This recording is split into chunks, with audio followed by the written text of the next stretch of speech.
And welcome everyone to the PCS Like a Pro show. We've got a great show for you today. And before we get into all of that, just a reminder to everyone, we are starting to see folks come down on their orders. We're starting to see lots of questions in the groups of people asking about where they're moving to, wanting to find information, asking about how long shipments have been taking to get to certain locations so they can start planning their PCS. Just a reminder that as you are doing all of that and you're in your planning phase of everything, do not forget that once you get your official orders to get on DPS, get your move set up, and get that piece of it done. You can always update your address later. Just put in the installation and state that you're going to or the country that you're going to, so that way they know where to send your shipment to. You always update your address later.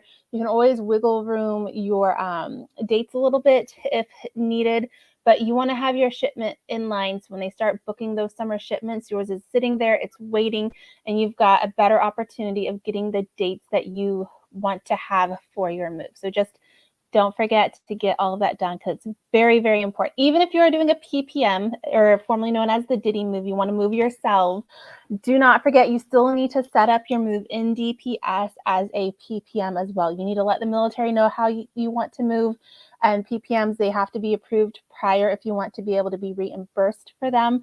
So don't forget to do that as well. So all your reminders as we're starting to see all of our friends come down on their PCS orders. So let's just dive right into today. If you guys have been around for the last couple of months, you've seen we've done several shows about VA loans, trying to break down everything that you need to know about the VA loan, because most of our community will utilize that when purchasing a home, when PCSing, and there's a lot of details to it, and there's a lot of myths about it, and we're going to try to break down some of those myths today. So joining us again is our resident VA loan expert, Michelle. Welcome back to the show, Michelle. Oh my gosh, it is always so good to be here and with all of you. So excited to be here. Can you just take a minute and tell us a little bit about yourself for those who don't already know who you are? Absolutely. So I am Michelle Crumley, and I am a 30-year military, now veteran spouse. So I've got a lot of history with military and PCS moves. And I've been in the mortgage industry for now a little over 20 years, with really my focus being on education internally and externally for the company on VA loans. And today I'm with Caliber Home Loans, and I am the military client and community liaison. So this is what I get to do all day, every day. I love it. And I'm so glad you get to be here and get to join us. So for anybody watching, if you guys got questions, if you've got comments, if you've got something that you think is like a myth or a rumor that you've heard about the VA loan and you want to have it, either confirmed or busted one way or another, feel free to drop those into the comments. I see we've got Destin joining us from Germany. I always enjoy having you tune into our show and watch it, Destin. So thank you for continuing to support us with all of that. So first one we have today, fact or fiction? I can use the VA loan multiple times in my life. The answer to that is it is a fact. It is all based on your entitlement. So as long as you're eligible for the VA loan, it has to do with all of the entitlement that you have, how much is in use, whether you freed it back up. My husband and I have used our VA loan 3 times. I'm sure we will use it again before our home buying days are over. It is a wonderful benefit that does not go away after you've used that VA loan that very first time. Yeah, that's so good to know that you guys can use it multiple times. And you can even use it you can have 2 loans at the same time. It doesn't even have to be one VA loan at a time. If you have enough entitlement for what you are trying to buy, you can have multiple VA loans at the same time. Just go buy all the houses right now. Maybe not right now. Interest rates seem a little high. Let's wait for them to come down, and then we're going to go buy all the houses.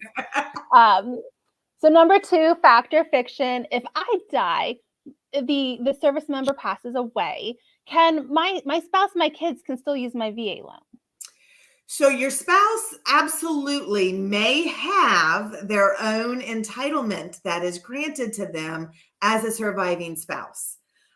Your children, unfortunately, will not have their own eligibility, but as a spouse, unmarried, and if you have remarried, after the age of 57, there's something magical about this 57. Like if you get remarried before 57, then it's kind of like your eligibility just disappears. I'm not sure why they think 57 is this magical date. But yes, if your spouse, your active duty spouse, passes away in the line of duty, or even potentially non-service related death, then depending on the parameters, you may absolutely qualify for your own VA loan benefits. Absolutely have that conversation. Check with a VA, a VA knowledgeable or VA loan expert would be able to help get you on the right path to determine that eligibility. And I will say that is brand new information for me, because I totally thought that was going to be fiction altogether. So new. I need that one meme from Friends, and it's Phoebe and Joey, and they're just like, that's brand new information. That's what I feel like on the inside right now. So number 3, fact or fiction: the VA loan costs nothing. There is no cash needed at all. Now that one is a fiction. So while the VA loan does allow for up to 100% financing, meaning you do not have to make a down payment.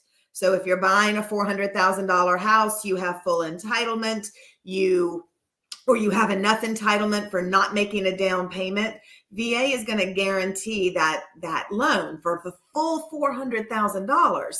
However, you still have closing costs. And those closing costs on purchase transactions aren't things that can be just arbitrarily rolled into the loan. So you have to either be ready to pay for them at closing. General rule of thumb, if you anticipate or prepare for about 2.5% of the purchase price, you could expect that to be all of the closing costs, prepaids, the cost of getting you into that house and that loan. You can either be ready to pay for them yourself. We're back to being able to negotiate that the seller pays these. The market has shifted a little bit, so it's a little bit more balanced with buyers and sellers. So you may be able to have a negotiation with your purchase contract that the seller pays for some or all of them. You can use over par pricing. You can take a little higher interest rate to help pay for some or all of the closing costs. So there's ways to mitigate it, but there are costs that have to be paid at closing, and you just have to be prepared for that. Yes, no, absolutely. So while we think of it as like this free thing, you still need to have a little bit there to pay for that, those final things there. Mm-hmm. So number 4, fact or fiction: disabled veterans can get a discount on the loan fee. So I think when we talk about loan fee, we're talking about that VA funding fee that VA charges because you're using the VA loan benefit. Yes. Okay. So the way that is stated, I'm going to say fiction, but I'm going to then correct that with the 2 ways that we can make that a fact. So the VA funding fee is either owed or you're exempt from paying it completely. So it's either you owe it or you don't. To not owe it, you either, 1, active duty, need to have a Purple Heart. If you have a Purple Heart, your VA funding fee while you're on active duty is absolutely waived. Once you are out of the military, you've transitioned out of the military, as long as you have a disability rating greater than 0, just greater than 0, 10%, right? Because they do it in 10% increments. Mm-hmm. If your formal rating is 10% or higher, then your VA funding fee is waived. So that means 0 for the VA funding fee. You'll still have the other standard closing fees, but the VA funding fee you will be exempt from. If you owe it, there are ways to bring that fee down if you're willing to make down payments. And I know we've talked about this a little bit. If you're willing to make a 5% down payment, the VA funding fee ends up being just 1.65%. If you're willing to make a 10% or more down payment, that VA funding fee falls to 1.4%. It is also the one fee that VA allows you to roll into the loan. So all the other fees are due at closing, but VA realizes that it's a large cost and it's funding the VA funding the Guarantee Home Loan Program, they realize that can be a financial hardship. So they do allow you, if you want, to roll that into the loan. No, that's definitely good to know. That's something that I learned as we were going through the process last spring about it. And I was just like, for me, I'm prior service for those who don't know and do have a disability rating. And I was just like, I hear this helps with something, but I didn't know what exactly it helps for. And so we've talked about a lot of these questions in depth in our previous episodes. So when we get done here, I'm going to go grab those links. I'm going to drop them into the comments so everyone can go easily reference them and watch those episodes, because there's lots of good information in there where we break down these things a little more in detail and in depth for you to know exactly what it is you need to know for those. So number 5, fact or fiction. The VA loan has no limit. Like I can borrow $3 million and buy all of those houses we're going to buy multiple times at one time, right? Like there's no limit. So the answer to that is it depends. It could be fact or fiction. So if you have full entitlement, and this means that your entitlement bank, we'll just call it a bank, that all of your available entitlement is in, and you don't have any of it out in any VA loans or any foreclosures or anything like that where VA has taken a loss and you've used your VA loan on it. So you've got full entitlement. Then if you go to purchase a house, there is no max loan limit that VA won't guarantee. Meaning you want to buy that $9 million house, you have full entitlement. As long as you can qualify for it, VA will back that loan at 100% of the VA guarantee, 100% VA guarantee, up to whatever it is you qualify for. It's wonderful. Now, I said it depends. So if you don't have full entitlement, so let's say I own my home here in Virginia, I'm going to keep that house and my VA loan that's attached to it when I buy my next property. So my VA, I've got entitlement that is tied up. So my bank isn't completely full. Some of that entitlement has been used. Then I'm going to be held to the max loan limit for the county that I'm purchasing in, minus what I have in use, what my entitlement that I used was. The good news is each year, typically that max loan limit for counties goes up. And what we just saw on January 1st is VA's max loan limit for the majority of counties in the country is $726,200. It was 6 something last year. See how fast you forget. 647.2, I think, and it went up to 726.2 for 2023. So yes, it can have a loan limit. It just depends on 1, what you qualified for, 2, and 2, whether you have full entitlement available to you. Yeah, that makes a lot of sense. We got Detson here in the comments talking about back to our previous one about the VA loan, your disability being able to waive that VA funding fee. And I believe, Detson, you can correct me, on a previous episode, you had commented that you didn't know about that, and then you learned about it on the show as we were talking about. And I think that's probably a common thing with a lot of at least dual military couples, is that a lot of times you find people focus on the current service member and they don't ask questions of the spouse of if they've served before, if they have that VA disability rating or anything. They just assume that whoever is the service member is the only one that they have to kind of ask those questions to, which we all know is not true this day and age. Correct. For all of that. So let's move on to number 6. Again, if you guys got any questions, please feel free to drop them into the comments, because Michelle will answer most anything. Almost anything. As long as it's about VA loans, I'm pretty sure she will answer. It's about other stuff, probably not. But we can always try to play Stump Michelle and see where we get with that. But number 6, fact or fiction, the VA loan is not as competitive as a conventional loan when making an offer. Absolutely fiction. The VA loan is extremely competitive.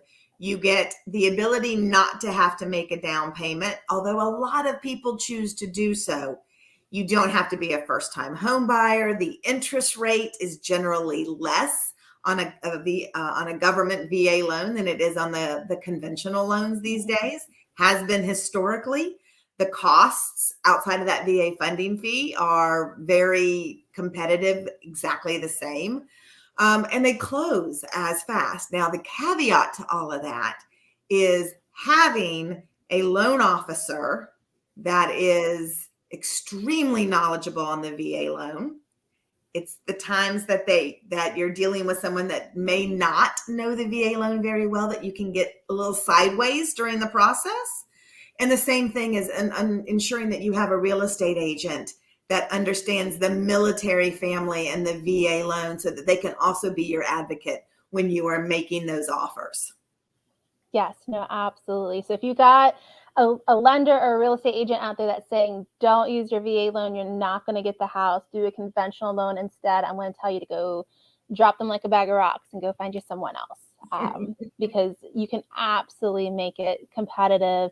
And I've seen lots of friends and other folks with VA loans get the houses they want by using it. So it's absolutely possible. One of the misconceptions that a lot of lenders have, and not lenders, but real estate agents that you have to help them understand is they believe that the VA loan is a first-time home buyer or even a potential subprime loan because you don't have to make a down payment.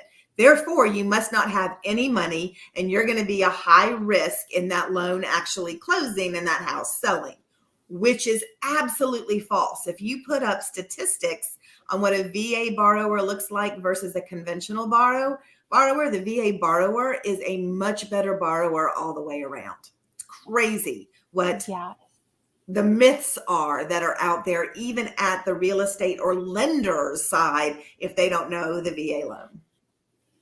Yeah, no, absolutely. We've got a question here from Isabel. I'll throw it up here on the screen. Isabel asked, does the VA back loans for non-conventional properties? For example, off-the-grid cabins, geodesic homes, tiny homes on a foundation? The answer to that is no, just like with conventional, because they are backing the house is the collateral. There has to be the ability that collateral could be easily sold if needed to be in the future. So when you have these one-off unique properties, they don't fit the mold of traditional financing methods, i.e. conventional loans or government-backed FHA or VA loans. Those are not typical properties. And because of that, there are limitations on what the VA will do. That is definitely good Great information to know. I'm just thinking, I saw one time, I think it's in Kentucky, that there is it's like a mini castle. I'll have to find the listing and send to you. It literally looks like a mini castle. I'm just thinking, can they back the castle? Can that be, you have me thinking, Isabel, now, what else could we try to back with the VA Are loan? there like properties? Is that mini castle got comparables in anywhere near it that we could then get an appraiser to be able to give a competitive, right, and appropriate value of that home for that market? That I don't know, might be the only castle in Kentucky that I know of. That might be an issue. We got Dustin. We got some good comments coming in, everyone. Dustin talking about the bad realtor. If it was recommended by someone or an organization, and they're trying to talk you onto that VA loan, go tell them what your experience was and how that happened. Dustin here, this question. What about land for building a home on, piggybacking off of Isabel's question? Can a VA loan be used to purchase land that you intend to build a house on? So that is a great question. So the answer to that is also a little squishy. The first being VA will absolutely allow you to use it on new construction. So if let's first talk turnkey. And when we talk turnkey, that means the builder has gone and they've built the house and all you do is come in. Maybe you've gotten to choose the floor plan and maybe you've gotten to choose a couple of the features. But overall, the builder builds it. You're just standing by kind of watching. And at the very end, you come in and say, here's my VA loan. VA does that all day long. VA will also allow you to use the VA loan to pay off a builder's line of credit. So let's say, and to purchase the land. So let's say you needed to go buy the land and you needed to pay the builder through the build. And you went and got a construction loan and a land loan from another entity, usually like a farm bureau or a small bank that does just construction, or that's really what they like to do. VA will allow you to come in and use your long-term VA, your VA loan as your long-term takeout loan, paying off the builder and paying off the land. Now, VA does have an actual VA new construction loan. The challenge with that loan is finding lenders that do it. And the reason that you find that hard to be able to do in essence, a one-time close construction to perm VA is because lenders they're not builders. They don't want to be in the building space. And so that lender all of a sudden isn't just looking at a property, approving the borrower, and it closes in 30 to 60 days. They're having to worry about ensuring that the borrower stays approved for 180, 360 days. And then they have to worry about, did the builder do everything correctly? They have to monitor all of the inspections. They have to do on-site reviews. They have to worry about, does the builder stay financially solid during the build? So a lot of lenders are like, that's not a space that we really want to play in. So you'll find in most situations that your VA lender that you're using may not do VA new construction. Chances are they don't, but they will have partners in the community that they can work with that would do the construction, that would purchase the land, do the construction, and then they as the lender would come in with your VA loan to pay off that construction loan. Yeah, great question. Yeah, definitely great. Some good information there. And just going back to Isabel, the non-conventional properties being on the rise. So there's hope for me and her tiny cabin and my castle. Listen, I'm probably not buying the castle in Kentucky, but I'll use the VA loan, new construction loan. And when you start seeing a new castle being built in like the southeast of America somewhere, we haven't decided on a location yet. When you start seeing on the news about this castle being built somewhere, like, I'll know it's yours. Like, just understand it's probably ours. I mean, I'm not saying there's going to be signs, but there'll definitely be signs, so yeah. Where are we at? Number 7. Here we go. Number 7, fact or fiction. You cannot do a loan assumption on a VA loan. That is false. Yes, that is fiction. VA and FHA, if it is a government-backed loan, then as the seller, you could allow somebody to come in and assume your mortgage when you sell.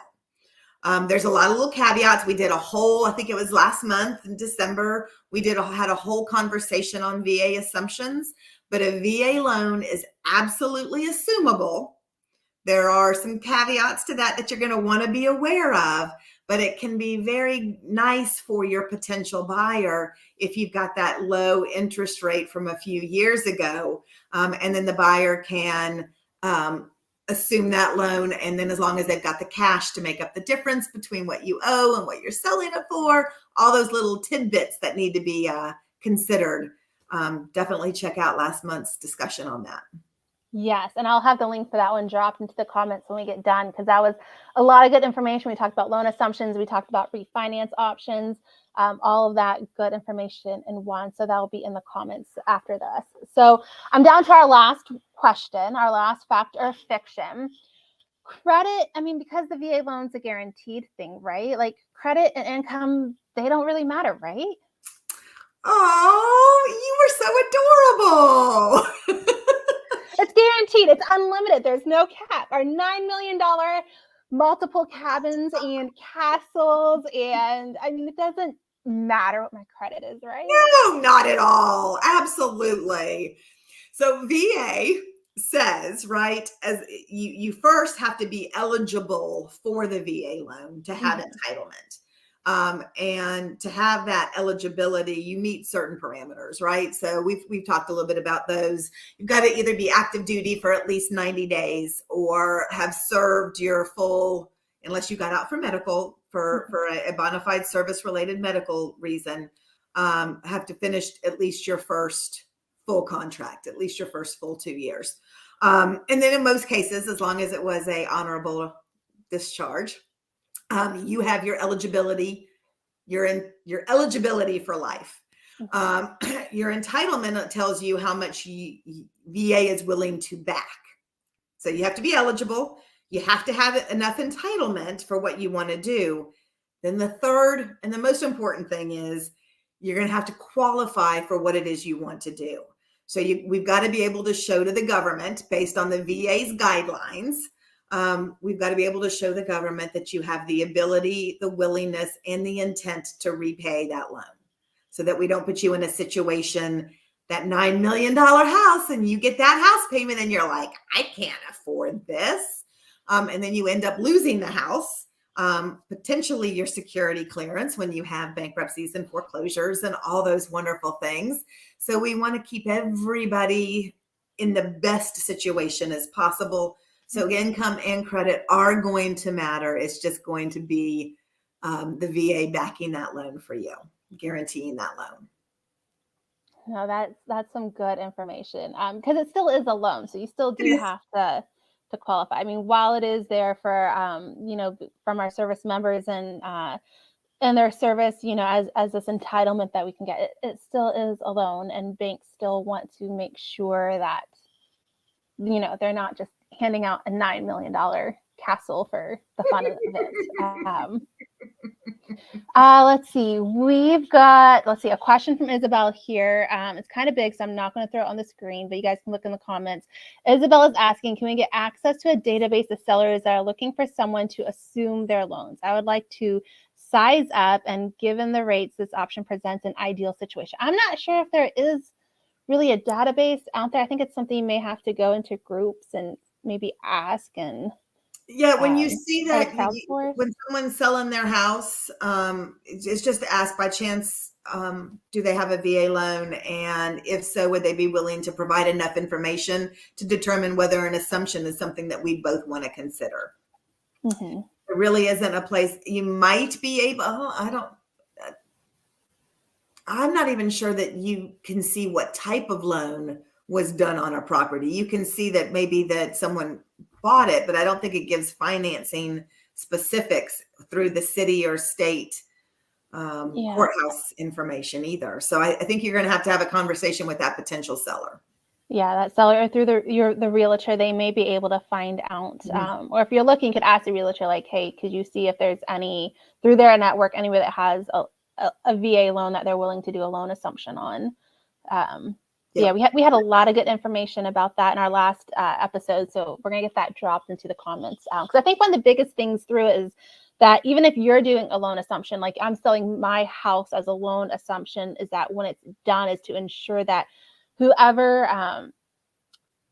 VA loan entitlement was used as the initial loan for the house gets reinstated, gets what's the word I'm looking for?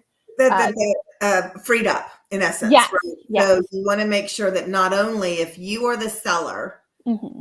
And I'm selling my house and I'm willing to do an assumption, and I have found someone that wants to assume it and can assume it, I also want to make sure that not only do they assume the loan, but that they are VA eligible, and that they have enough entitlement and are willing to substitute their entitlement for mine with the VA so that I get my entitlement back and it's not tied up in a property I no longer own. Yes, that's what I was trying to say. Michelle said it perfectly. Mine was a little jumbled in there. We do got a question here from Christine. Thanks for watching with us, Christine. So you can do more than one VA loan. Can you do more than one loan assumption at a time to buy our $9 million castles we're trying to get? You can. It just you have to have enough entitlement. Mm-hmm. If you're doing a substitution of entitlement along with the purchase, right? So now, as a buyer, if the seller doesn't care that we substitute entitlements, that all they want to do is let me assume the house and they don't care about their entitlement being still tied up, then it doesn't even matter. I'm not using any entitlement. I'm just assuming their loan and going on my merry way. I can do that as many times as I want.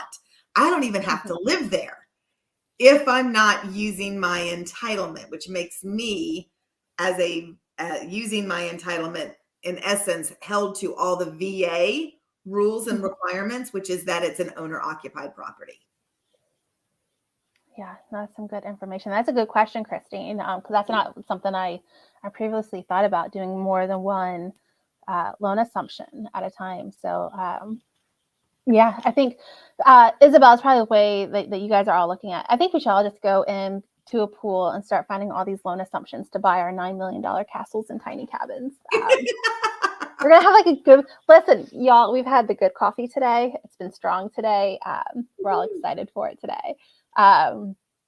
So yes, let's see, we got more comments coming in. Let me just check here before we wrap up today. Isabel, if she buys a forever home, gets orders, moves, but eventually wants to come back to that first property, is she allowed to rent the home while she's away? So I think that's typically what happens in our military life, right? Like we can, because it was intended to be our home, we took possession of it, intended to move in, maybe lived there for a little bit, moved away. A lot of people rent their homes out, right? Yeah. So the idea, right, is VA isn't out there to help you buy your second homes or your investment properties. They're there to help you buy an owner occupied property. Doesn't have to be your forever home. Your intent has to be to occupy ideally for at least 12 months. With that, VA also knows the military lifestyle. You may get orders before that year is up, totally unexpected. And that's okay. You intended to move in, you intended to occupy it, you did occupy it, you got orders, time to move. Okay, you can keep the house with the VA loan on it, rent it out, go to your next command. If you've got enough entitlement, you can buy another house with no money down, move into it, live in it for 2 years, 3 years, a year, whatever that looks like, until your next orders come along, and kind of do it again. And it all is going to depend on the occupancy that you're looking at, and then how much entitlement you have as to what makes the most sense. Yeah, that's good information. We got another one here from Christine. I want to see if I can pop this one up here. So they sold a home in South Carolina this summer as a cash sale. So do they get their entitlements back? She's a little confused on the getting your entitlement back portion. Yes. So if you no longer own the home and that VA loan that you had on it is paid off, the entitlement that was used, the part that the VA took out of your entitlement to guarantee that home, goes back into your entitlement bank. So the easiest way to think of it is that a bank, if you have not used if none of your entitlement is in use. So just in use means I've got a VA loan that I'm going to still have when I close on the purchase of this next home. Then that entitlement that is used for that is not in my bank. I don't have full entitlement. I have partial entitlement. I still have entitlement left. I just don't have full entitlement. And at that point, you will be held to some county loan limits on where you're moving. And then you kind of just do some math and subtract out figure out the entitlement that you have and what you're going to need and what you have in use. And it's easy math as long as you're working with a VA expert that can walk you through that. But yes, if you had a VA loan on a property and you sold it, whether it was cash, whether you sold it and the person used their own financing, that VA loan was completely paid off, and that entitlement went back into your entitlement bank. Yes, I think if you still got questions about that, Christine, let us know. And speaking of questions, we've had a lot of great ones come in today on this show. If people have more questions about the VA loan, how can they get a hold of you to continue asking all these questions? Love that. And I love questions. So you can reach me at PCS, really hard, PCS at caliberhomeloans.com. Yes, and we've got it put up there on the screen for y'all to quickly do your screenshot, quickly write it down, to be able to save it. Michelle is awesome at answering all of our questions, everybody's questions. She is happy to help answer yours as well. And then Christine, her comment, great news are always under the impression that you use it once and it's gone. So it's great to know. It is not gone. As we said from the beginning, Christine, is that you can use it multiple times. You can use it multiple times at once, multiple times in your life, back to back, however. You can use it to buy a lot of things, just not the castle and not the tiny home. But we're going to work on that. Me and Isabel are now on a mission. We're going to work on that to be able to buy our tiny cabins and our castles. But again, I'm going to get all of the links to our previous episodes that we've done with Michelle, where we've broken down the VA loan in detail, little section at a time of everything you need to know about it. We're going to drop all of those links into the comments so that way you guys can easily go back, watch them, reference them, save them. When you start looking at your next location this summer of where you are PCSing to, and you start thinking, what do I need to know about this? Or my realtor, my lender is telling me something kind of iffy and it just doesn't feel right. You can go back and look to see what Michelle has said to kind of help set the record straight for how things should be done or what you need to know about it. So all that great information. Michelle, thank you so much for taking time on your day to join us. Anytime, you know that. I love it. I love being with you guys. Yes, and Michelle is not getting rid of us. We're not getting rid of her. She's kind of stuck with us. That's kind of how things work around here. You come on the show, you become a friend, you're kind of stuck with us. So we will always stay in touch with her if you guys got questions. If you forget or lose the email address, you can always reach out to the show. We're always happy to help and connect folks as well. Next week, we got another great show for you coming up later this month. We've got Ask a Mover. We're going to have several folks in the moving industry on with us, and we're going to be asking them all the common questions that we see regularly in the PCS groups. So if you've got questions that you want to ask them, let us know. Tune into that show. We're going to be talking with a restoration company coming up in the next couple of weeks about that mold process and how things are restored and what you need to know about all of that. We're going to be talking with financial planners to help you set your budget and prepare financially for your PCS, because that is step one to having a successful PCS, is making sure you're not going into any kind of crazy debt as you PCS. So a lot of great things coming up this year. 2023 is going to be even better than what it was last year. So y'all stick around, tune in every week. We've got something great coming for you. If you got issues with your PCS, you got your PCS coming up, you got questions, concerns, issues, whatever it is, please do not hesitate to reach out. We're always happy to help and can help guide you to whatever office it is you need to talk to, the regulation, whatever it is, to kind of help you with the situation that you are facing. Until then, y'all enjoy the rest of your week, the rest of your Tuesday, and remember to take care of each other.